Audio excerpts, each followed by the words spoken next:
नमस्कार। कैसे हैं आप सभी लोग भाई? बढ़िया।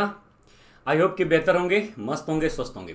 तो आज हम लोग मराठा साम्राज्य के अंतर्गत शिवाजी के मृत्यु के बाद छत्रपति के रूप में किसने शासन सत्ता पर अपना नियंत्रण स्थापित किया, क्या शासन सत्ता पर नियंत्रण स्थापित करने के लिए उत्तराधिकार का संघर्ष हुआ, और उसके बाद किस तरह से मराठा साम्राज्य का विकास और विस्तार देखा गया, इन सब पर हम लोग परिचर्चा करेंगे।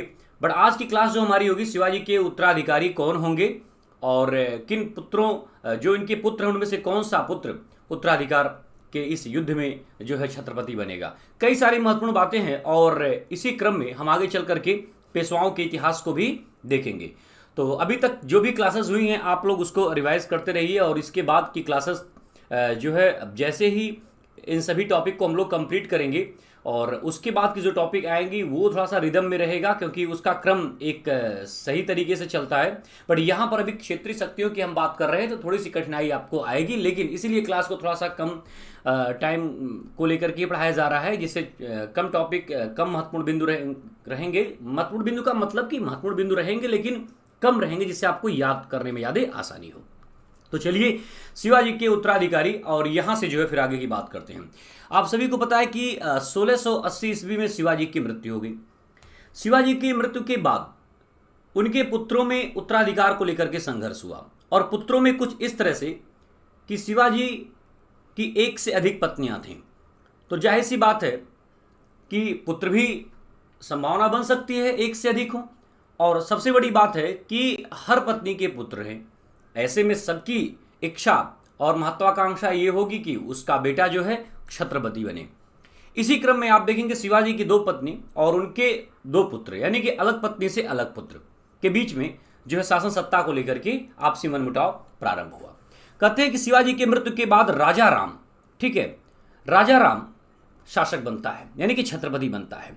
21 अप्रैल 1680 ईस्वी से लेकर के 20 जुलाई 1680 ईस्वी तक राजा राम का पहला कार्यकाल रहता है। बात समझिएगा, यानी कि अप्रैल, मई, जून, जुलाई, 3 से 4 महीने का कार्यकाल राजा राम का रहता है। लेकिन उसके बाद शिवाजी की एक दूसरी पत्नी से उत्पन्न पुत्र संभाजी ने, किसने, ध्यान दीजिएगा, संभाजी ने राजा राम को अपदस्थ करके जो है शासन सत्ता पर अपना नियंत्रण स्थापित कर लिया।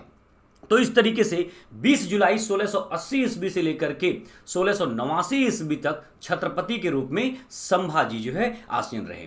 अब कई बार परीक्षा में प्रश्न बनता है कि शिवाजी के बाद अगला छत्रपति कौन बना, तो कई सारी किताबों में संभाजी का नाम दिया रहता है, लेकिन ध्यान देना है कि संभाजी से ठीक पहले 2 से 3 महीने तक छत्रपति के रूप में राजा राम शासन सत्ता पर आसीन रहे। इसके बाद जब संभाजी की मृत्यु हो जाती है तो राजा राम द्वितीय कार्यकाल में 1689 से 1700 ईस्वी के मध्य जो है छत्रपति के रूप में आसीन होते हैं। तो पहले कार्यकाल में राजा राम का बहुत कम समय रहता है, लेकिन दूसरे कार्यकाल में एक अच्छा समय राजा राम को मिलता है। तो यहां पर ध्यान देना है कि शिवाजी के बाद जो छत्रपति बने तुरंत राजा राम बने, लेकिन बहुत कम समय के लिए, और उसके बाद उनके भाई, ठीक है, संभाजी ने, भाई तो लगेंगे ना, दूसरी मां से उत्पन्न पुत्र, संभाजी ने राजा राम को सत्ता से पदच्युत कर दिया, और 1680 ईस्वी में जो है छत्रपति की उपाधि धारण करके 1689 ईस्वी तक जो है छत्रपति बने रहे। तो इस तरह से आप यहां पर देखेंगे कि राजा राम के बारे में जो कुछ महत्वपूर्ण बातें हम लोग करेंगे यह इनके द्वितीय कार्यकाल में करेंगे, जब ये 1689 से 1700 ईस्वी के मध्य छत्रपति होंगे। यहां पर शिवाजी के बाद हम लोग संभाजी के बारे में, तो ये शिवाजी के पुत्र हैं, राजा राम भी शिवाजी के पुत्र हैं, संभाजी शिवाजी के पुत्र हैं, लेकिन यह शिवाजी के एक दूसरी पत्नी से उत्पन्न पुत्र हैं और ये दूसरी पत्नी से उत्पन्न पुत्र हैं। तो यहीं पर आप देखेंगे उत्तराधिकार का संघर्ष कहीं कहीं प्रारंभ हो जाता है। तो यहां तक की बातें आपको समझ में आ रही होंगी। चलिए अब हम लोग संभाजी से बात करते हैं। अच्छा देखिए, एक चीज और भी है, छत्रपति में जिन छत्रपतियों से क्वेश्चंस बनता है उन पर हम लोग विशेष और विस्तार से परिचर्चा करेंगे, जिनसे नहीं बनता है उनसे विस्तार में परिचर्चा नहीं करेंगे, क्योंकि मराठा साम्राज्य जो इंपॉर्टेंस है, एक खंड शिवाजी का है और दूसरा खंड पेशवाओं का है। तो यहां पर पेशवाओं से क्वेश्चंस आगे चल करके बनेगा, लेकिन यहां पर भी संक्षिप्त परिचय दे देना आपको बहुत जरूरी है। तो इस तरह से हम संभाजी के बारे में बात करेंगे। संभाजी के बारे में वो भी बहुत विस्तार से नहीं, संभाजी संभाजी का कार्यकाल आप यहां पर देख लें। कार्यकाल का मतलब छत्रपति के रूप में जो रहे 1680 ईस्वी से लेकर के 1689 ईस्वी तक यह छत्रपति रहे। संभाजी का जो पुत्र है उसका नाम है शाहू। क्या नाम है? शाहू। कहा जाता है कि 1689 ईस्वी में संभाजी की मृत्यु हो गई। कब मृत्यु हुई भाई? संभाजी की मृत्यु। आप कहोगे सर अभी शुरू ही किए कि इनकी मृत्यु हो गई तो क्या किया जाए? तो संभाजी की मृत्यु 1689 ईस्वी में हो गई। तो जाहिर सी बात है कि जब संभाजी की मृत्यु होगी तो अगला छत्रपति कौन बनेगा? तो अगला छत्रपति बनने के प्रयास में कौन आएगा भाई? शाहू का अधिकार होगा। लेकिन शाहू अभी अल्पवयस्क हैं। शाहू क्या है? अल्पवयस्क हैं, बालक हैं। तो संभाजी के बाद शाहू यहां पर छत्रपति बनते। लेकिन आप यहां पर देखेंगे कि थोड़ा सा यहां पर चलिए, ये जो राजा राम हैं 3 महीने के लिए जो पहली बार बने थे संभाजी से पहले, यह दोबारा से 1689 ईस्वी में जो है छत्रपति बन गए। यानी कि संभाजी की मृत्यु के बाद छत्रपति कौन बनता है? तो संभाजी की मृत्यु के बाद छत्रपति बन जाते हैं राजा राम। राजा राम। और ये राजा राम का द्वितीय कार्यकाल होता है। कौन सा कार्यकाल होता है भाई? द्वितीय कार्यकाल होता है। तो जब राजा राम छत्रपति बनते हैं तो जाहिर सी बात है कि उस अल्पवयस्क बालक को ही एक तरीके से सत्ता से हटा करके या उनके अधिकार को छीन करके छत्रपति बने होंगे। हालांकि ये पहले छत्रपति थे, लेकिन संभाजी के बाद उनका बेटा बनता, लेकिन ये नहीं बना, बल्कि राजा राम छत्रपति बन जाते हैं। अब जब राजा राम छत्रपति बनेंगे तो जाहिर सी बात है कि मतभेद तो अच्छा खासा होना ही है, गुटबाजी होनी ही है। तो राजा राम ने क्या कहा? इनका कार्यकाल पहले आप यहां पर देख लीजिए। राजा राम का जो द्वितीय कार्यकाल है वह है 1689 से 1700 ईस्वी तक। 1689 से 1700 ईस्वी तक। यहीं पर एक प्रश्न आपको मिलेगा।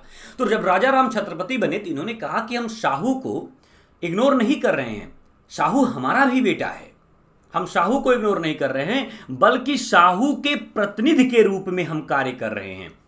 खैर, कहने को प्रतिनिधि के रूप में है तो छत्रपति यही, तो इन्होंने कहा कि हम प्रतिनिधि के रूप में कार्य कर रहे हैं। किसके रूप में? प्रतिनिधि के रूप में। किसके प्रतिनिधि के रूप में? शाहू के प्रतिनिधि के रूप में। मतलब शाहू अभी छोटा है। तो इस तरह से प्रतिनिधि का एक पद इन्होंने गठित किया। प्रतिनिधि का एक पद गठित किया किसने? राजा राम ने। किसने? राजा राम ने।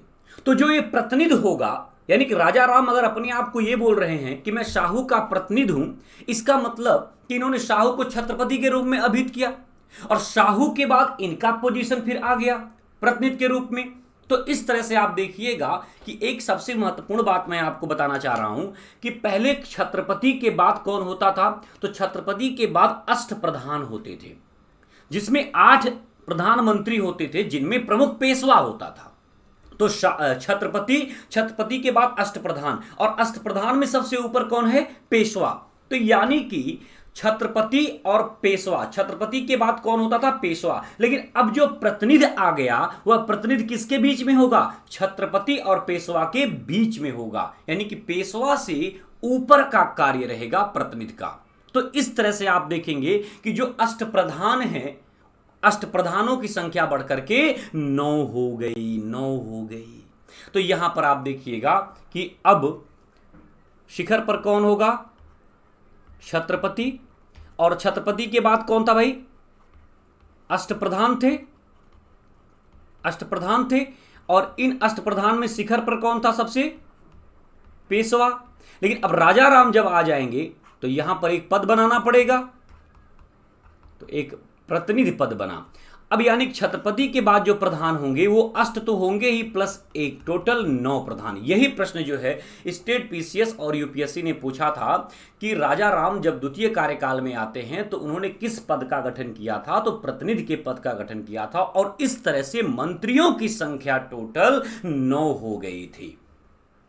यहां पर बात समझ में आ रहा है? तो इस बात को आपको बड़ी बारीकी से समझना होगा। देखिए, होता क्या है कि जब हम कई बार टॉपिक को पढ़ते हैं, बुक को पढ़ते हैं, किसी टीचर्स को पढ़ते हैं तो देखिए कोई भी टॉपिक होता है, अगर आप किसी बुक से पढ़ रहे हैं तो लगभग सारी बातें वही रहती हैं, लेकिन जो कॉमन होता है जिसको आपको बहुत ज़रूरी होता है दिमाग में रखना, ध्यान में रखना, जो आपके एग्जाम के पॉइंट ऑफ व्यू से बहुत महत्वपूर्ण है कि कहाँ पर ट्विस्ट है, की पॉइंट क्या है, उसको जानना जरूरी होता है। तो ये सब जो पॉइंट्स होते हैं ये आपके लिए बहुत महत्वपूर्ण होते हैं और क्वेश्चंस यहीं से जो बनते हैं, क्वेश्चंस वो यहीं से बनते हैं विशेष करके, और गलत भी यहीं से हो जाते हैं विद्यार्थियों से। बाकी सामान्य प्रश्न तो आप सही कर लोगे, बट इस प्रकार के प्रश्न अगर आप ठीक कर रहे हो तो इसका मतलब कि आप ठीक जा रहे हो। तो यहां पर अभी हमें जो लग रहा है शिवाजी के बाद से, जो भी मैं अभी 10 मिनट की क्लास को अभी जहां तक कंटिन्यू हुआ है, वहां पर मुझे एक फैक्ट ये मिला है कि जो एक महत्वपूर्ण और एक कॉन्सेप्ट भी आगे चल करके बन जाएगा। तो यहां पर आप देखेंगे कि राजा राम के समय में ये सारी चीजें हुई, यानी कि हम लिख सकते हैं कि अब अष्टप्रधान में कितने मंत्री हो गए भाई? 9 मंत्री हो गए। तो कहानी धीरे धीरे आगे बढ़ती है। अब यहां पर देखिए जो राजा राम हैं, कहां है भाई राजा राम? ये हैं। तो राजा राम का भी पुत्र होगा, जैसे संभाजी का पुत्र कौन था? शाहू, ठीक है। तो वैसे राजा राम का जो पुत्र है उसका नाम होगा शिवाजी द्वितीय। शिवाजी द्वितीय। तो जाहिर सी बात है, थोड़ा सा आप यहां पर गंभीरता से लीजिए, जब राजा राम द्वितीय कार्यकाल में आए तो उन्होंने क्या कहा था कि हम साहू के प्रतिनिधि के रूप में आए हैं। आगे चल करके 1700 ईस्वी में आप देखेंगे कि राजा राम की मृत्यु हो गई, ठीक है, कम समय में राजा राम की मृत्यु हो गई। अब जब राजा राम की मृत्यु हो जाएगी तो जाहिर सी बात है कि आप साहू के प्रतिनिधि के रूप में जब लोगों के बीच में अपनी छवि बनाए थे तो साहू को फिर छत्रपति बनना चाहिए। लेकिन फिर वही कहानी होती है कि राजा राम का बेटा एक होता है, इसका नाम होता है शिवाजी द्वितीय। तो शिवाजी द्वितीय जो होता है ये राजा राम का बेटा होता है। ध्यान दीजिएगा, प्रश्न बनता है, शिवाजी द्वितीय ये राजा राम का पुत्र था, राजा राम का पुत्र। और शिवाजी द्वितीय की माता का क्या नाम था भाई? माता का क्या नाम था? ताराबाई। ताराबाई कहा जाता है कि बहुत तेज तर्रार थी, तेज तर्रार थी। तो इन्होंने कहा कि हम शाहू जी को छत्रपति नहीं बनने देंगे। साहू जी मैं पुनः यहां पर दिखा दूं आपको, जो संभाजी के पुत्र थे, ठीक है, कि हम साहू जी को छत्रपति नहीं बनने देंगे, छत्रपति हमारा बेटा शिवाजी द्वितीय होगा। तो जब ऐसी स्थिति बनी कि छत्रपति हमारा बेटा शिवाजी द्वितीय होगा तो शाहू को बहुत नाराजगी हुई। लेकिन नाराजगी होके भी क्या होगा, क्योंकि शासन सत्ता तो अभी इन्हीं के अधिकार में था। तो शिवाजी द्वितीय को जो है क्या कर दिया गया? छत्रपति बना दिया गया। तो शिवाजी द्वितीय बाटा यहां पर आप देखेंगे कि शिवाजी द्वितीय क्या बन जाएंगे? छत्रपति। तो शिवाजी द्वितीय यह बन जाते हैं छत्रपति। लेकिन ये अल्पवयस्क बालक होते हैं। क्या होते हैं? अल्पवयस्क बालक। तो इनकी संरक्षिका कौन बनेंगी? इनकी संरक्षिका बनेंगी, संरक्षिका इनकी माता ताराबाई, इनकी माता ताराबाई। और इस तरह से आप देखेंगे कि 1700 ईस्वी से लेकर के 1700 से लेकर के 1707 ईस्वी तक जो है शिवाजी द्वितीय ये छत्रपति रहते हैं, लेकिन संरक्षिका के रूप में कौन? ताराबाई। यही एक बार कमीशन ने प्रश्न पूछा कि मराठा साम्राज्य में एक शासिका के रूप में, एक शासिका के रूप में किसका कार्यकाल रहा है? तो ताराबाई का कार्यकाल रहा है। लेकिन ताराबाई संरक्षिका के रूप में कार्य की शिवाजी के द्वितीय की। लेकिन यहां पर पारिवारिक विवाद आप देख रहे हैं कि शिवाजी द्वितीय और उधर आप देख रहे हैं शाहू जी। तो शिवाजी और साहू जी के बीच में तनाव होगा। शिवाजी द्वितीय तो छोटे हैं, लेकिन माता ताराबाई शिवाजी की तरफ से और उधर साहू जी। तो कहने का मतलब कि रण की प्रक्रिया शुरू होगी और लगभग 1707 ईस्वी की बात है कि साहू जी को एक ऐसा व्यक्ति मिलता है जो बहुत ही आगे तक उनको लेकर के जाएगा। जी हाँ, मैं बात कर रहा हूं बालाजी विश्वनाथ की। तो अब यहां पर दो बातें मैं यहां पर एक तरफ लिखता हूं। यहां पर एक सिंपल सी बात है कि जब इन दोनों के बीच में मतभेद होगा तो एक युद्ध होगा, खेड़ा का युद्ध। खेड़ा का युद्ध। और ये खेड़ा का जो युद्ध है इसको आप याद कर लीजिएगा, ये 12 अक्टूबर 1707 ईस्वी को होगा। 12 अक्टूबर 1707 को होगा। एक तरफ शाहू और एक तरफ शिवाजी द्वितीय में लिख सकता हूं, या ताराबाई कर देता हूं, आप ज्यादा समझेंगे। और कहा जाता है कि यहां पर युद्ध होता है और शाहू जो थे इनका साथ कौन दे रहा था, इनका साथ दे रहे थे बालाजी बालाजी विश्वनाथ। कहा जाता है कि बालाजी विश्वनाथ के बल पर शाहू ने खेड़ा के युद्ध को जीत लिया। क्या कर लिया? विजित कर लिया। तो विजय किसकी हुई भाई? विजय हुई शाहू की। अब जब शाहू की विजय हुई तो शाहू बनेंगे छत्रपति। तो यहां पर ये जो एक उत्तराधिकार संघर्ष शुरू हुआ था लगभग 1707 में कुछ समय के लिए विराम हो गया, कुछ समय के लिए विराम हुआ। अब अगले छत्रपति आपके होंगे शाहू। ठीक है, तो अब छत्रपति लिखिए शाहू जी। छत्रपति शाहू। छत्रपति शाहू की अगर मैं बात करूं तो कार्यकाल भाई लिखिए इनका। कार्यकाल 1707 ईस्वी से लेकर के 1749 ईस्वी तक। आप देख रहे हैं कितना लंबा कार्यकाल छत्रपति जी शाहू का था। कहा जाता है कि इनके समय में जो दो महत्वपूर्ण बातें आप यहां पर लिख लें, पॉइंट आउट कर लीजिएगा, बस एक मिनट।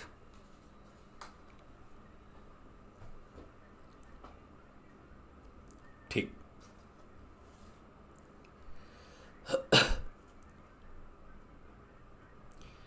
इन्होंने बालाजी विश्वनाथ को भाई अब इनाम देंगे ना, तो बालाजी विश्वनाथ को क्या किया? बालाजी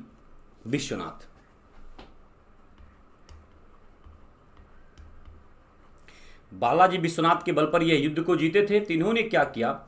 1708 ईस्वी में बालाजी विश्वनाथ को जो है सेना करते का पद दिया। सेना करते, यह सेनापति से भी प्रमुख होता था, सेना करते का पद। और 1713 ईस्वी में पेशवा पद दिया, पेशवा का पद। तो 1708 ईस्वी में सेना करते का पद दिया और कहा जाता है कि सेना करते के पद का गठन छत्रपति शाहू ने ही किया था। तो यह भी पॉइंट आउट कर लीजिएगा कि सेना करते का गठन छत्रपति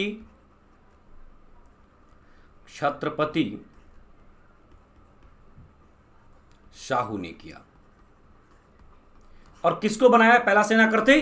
तो बालाजी विश्वनाथ को। और 5 साल बाद 1713 ईस्वी में बालाजी विश्वनाथ को क्या बना दिया? पेशवा बना दिया। और कहा जाता है कि यहीं से जब बालाजी विश्वनाथ पेशवा बने तो यहीं से पेशवा पद जो था वो वंशानुगत हो गया।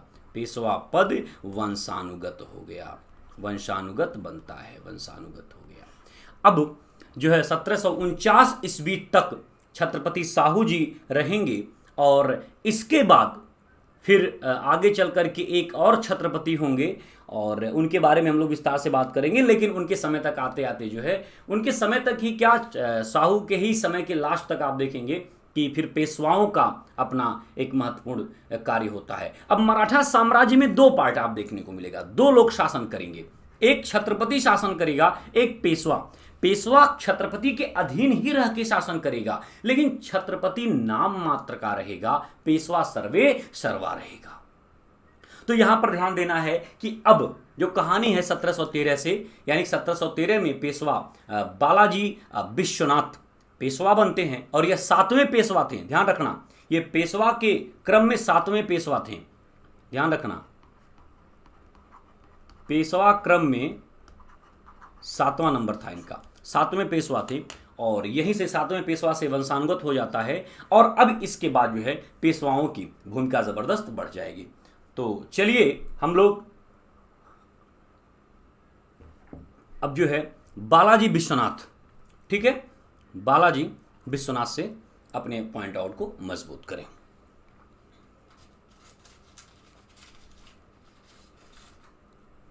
बालाजी विश्वनाथ, कुछ महत्वपूर्ण बिंदु। बालाजी विश्वनाथ,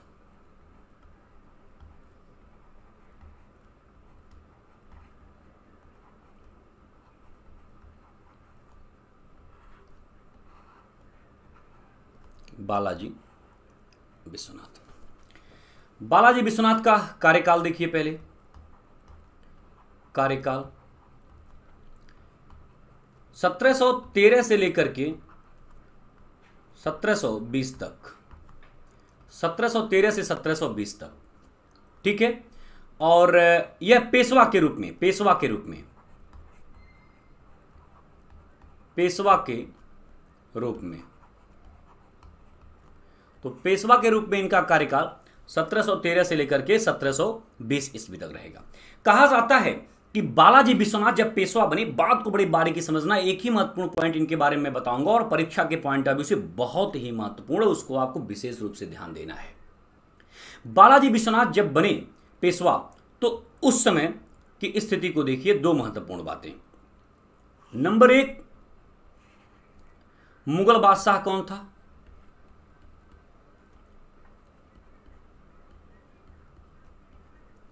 तो मुगल बादशाह था उस समय रफी,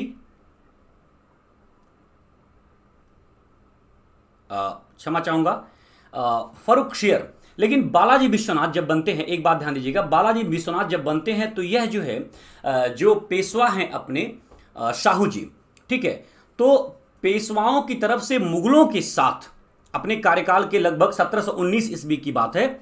1719 ईस्वी में क्या हुआ कि 1719 ईस्वी में मुगलों के साथ जो है इन्होंने एक संधि की, बालाजी विश्वनाथ ने किसके साथ? मुगलों के साथ एक संधि की 1719 में, यानी कि 1720 में मृत्यु से पहले 1719 में इन्होंने मुगलों के साथ एक संधि की। और उस संधि में जब 1719 का समय था तो उस समय मुगल बादशाह फर्रुखशियर को हटा दिया गया था, ठीक है, और उसकी जगह पर मुगल बादशाह कौन था? रफी उद दरजात। तो उस समय मुगल बादशाह रफी उद दरजात था, 1719 ईस्वी की बात है, ठीक है। और यहां पर पेशवा कौन था? पेशवा थे शाहू जी।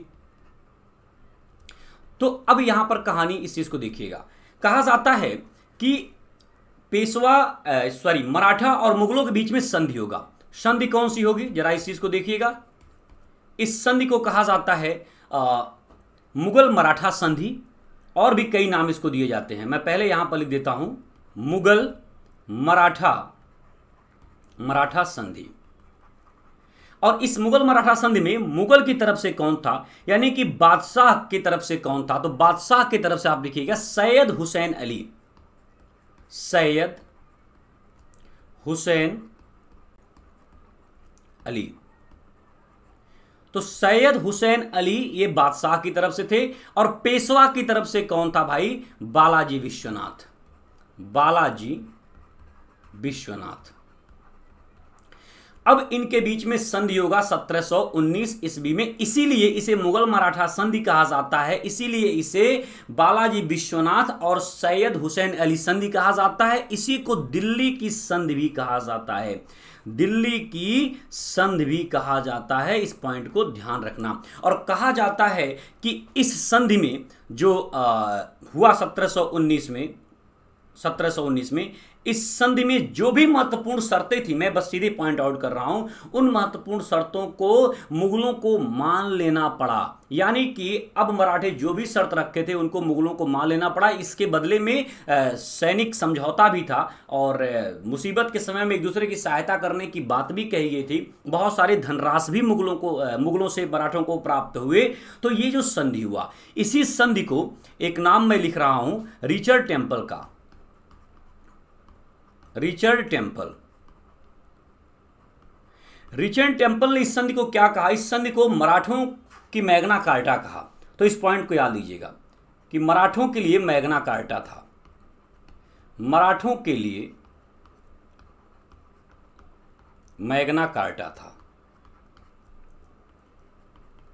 तो यहां पर बालाजी विश्वनाथ से संबंधित जो एक प्रश्न महत्वपूर्ण बनता है, यह होता है कि इनके समय में जो है मुगल मराठा संधि हुआ था, इनके समय में दिल्ली की संधि हुई, इनके समय में सैयद हुसैन अली बालाजी विश्वनाथ संधि हुई, और यह संधि मुगल बादशाह और तात्कालिक छत्रपति के बीच में होता है। लेकिन जो संधि के लिए लोग जाते हैं मुगल बादशाह की तरफ से, यानी कि रफी उद दरजात की तरफ से सैयद हुसैन अली, और जो है शाहू की तरफ से बालाजी विश्वनाथ। तो ये स्ट्रक्चर जो है आपको यहां से प्रश्न आपकी परीक्षा में बनेगा कि जो दिल्ली संधि हुई, मुगल मराठा संधि हुई 1719 ईस्वी में, तो उस पर हस्ताक्षर किसने किसने किया था? तो बादशाह की तरफ से सैयद हुसैन अली और छत्रपति की तरफ से बालाजी विश्वनाथ ने किया था। तो यहां पर ये सारी पॉइंट्स आपको देखने को बोले। तो एक बार पुनः मैं आपको यहां पर बता दूं कि ये छत्रपति शाहू के समय में बालाजी विश्वनाथ को 1708 में सेना करते का पद दिया गया, 1713 में पेशवा का पद दिया गया। यहीं से पेशवा का पद वंशानुगत हो जाता है। सेना करते नामक एक नए पद का संगठन साहू जी के द्वारा किया गया। यह भी एग्जाम के पॉइंट ऑफ व्यू से बहुत महत्वपूर्ण है। इसके बाद बालाजी विश्वनाथ की मृत्यु हो जाती है, यानी कि 2 अप्रैल 1720 को बालाजी विश्वनाथ की मृत्यु। तो 2 अप्रैल 1720 को बालाजी विश्वनाथ की मृत्यु।